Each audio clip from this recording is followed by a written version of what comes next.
that might happen as a consequence, or are there other materials and other things we need to consider? Resignations, a crisis in social housing, a police investigation, a public inquiry, unimaginable loss of life.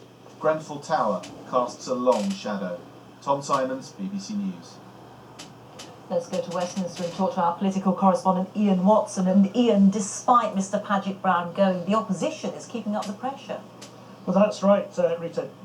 Despite the Kensington leader's resignation this evening, he seems to have lost the confidence of government ministers as well as the local community. The opposition do not want this to draw a political line under the crisis. So, Labour's London Mayor Sadiq Khan is effectively calling for the whole Conservative administration in Kensington to be sacked. He wants the council to be run by commissioners. These are usually experts and senior officials.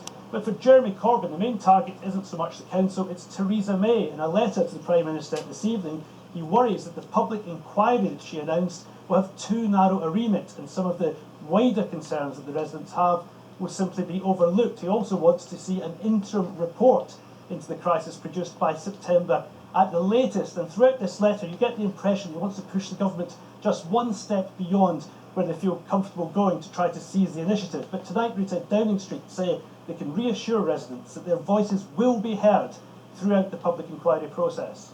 OK, and many thanks. Ian Watson there. The families of 5 friends from London who drowned off Camber Sands in Sussex last summer have demanded to know why no lifeguards were deployed on the beach. The 5 died just a month after 2 other men drowned in the same area. Lifeguards were introduced at Camber soon afterwards. A coroner concluded that all 7 deaths were due to misadventure. Duncan Kennedy reports.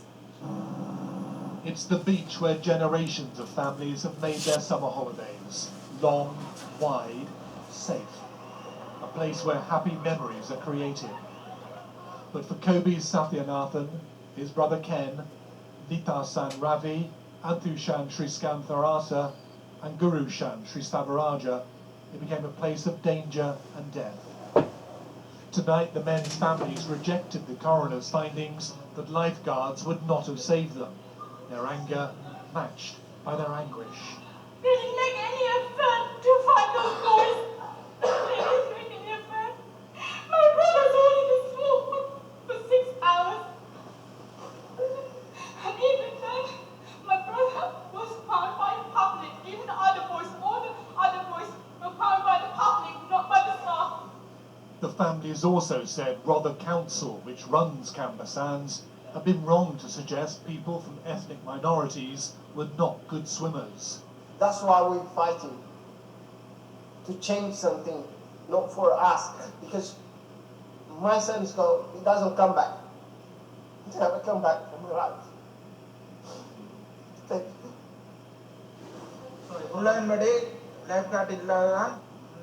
Sathyanathan, the father of the 2 brothers, Kobe and Ken, who died, said his children were being blamed for their own deaths.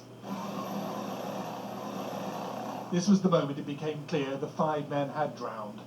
Rother Council said it hadn't put in lifeguards, partly because it didn't have the money, but did have other safety measures. Tonight the council was asked why it hadn't yet apologised to the families. The council has made it clear they send their condolences to the families. It is a tragic event. We do not wish to see that happen again on any of our beaches around Rother. The coroner has taken away a lot of information from this and will be raising it at a national level. Dr. Simon Boxall is an expert in oceanography. He said the 5 men who died were most probably caught by strong currents in deep sandbars.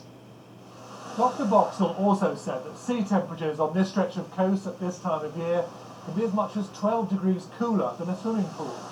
He said it was likely the men entered the water and went into shock.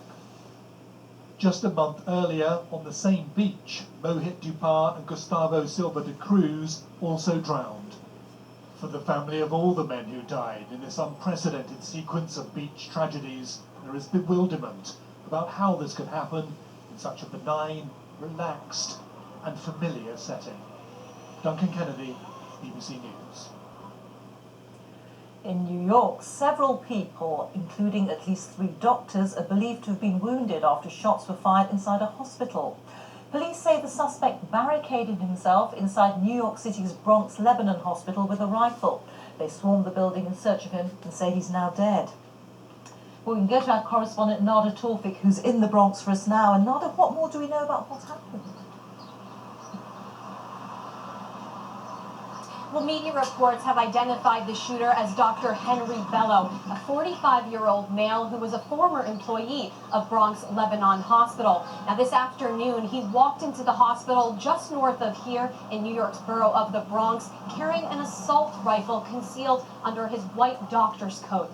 From there, he went to the 16th floor where he fired several rounds, injuring 5 to 6 people, some doctors on duty. We do not yet know the conditions of those people, but a fire department official told the New York Times of how one doctor was being treated with a fire hose used as a tourniquet, and others on social media spoke of how they barricaded themselves in rooms. Well, a massive police presence stormed the hospital. They followed a trail of blood floor to floor until they were told Dr. Bello was on the 17th floor. And tonight, the NYPD has confirmed that he is dead after taking his own life. It's still unclear what his motive was, and it's also worth pointing out that New York is one of the few states in the country that has a ban on assault rifles like these. Nada, thank you. Hundreds of people have attended the funeral of one of the victims of the Manchester Arena bombing. Coronation Street stars joined mourners in Stockport at the funeral of Martin Head, who was a huge fan of the soap. Judith Moritz reports. Martin Hett loved to make an entrance. At 29, he'd planned his own funeral with 2 white horses and a splash of show business. His family took a moment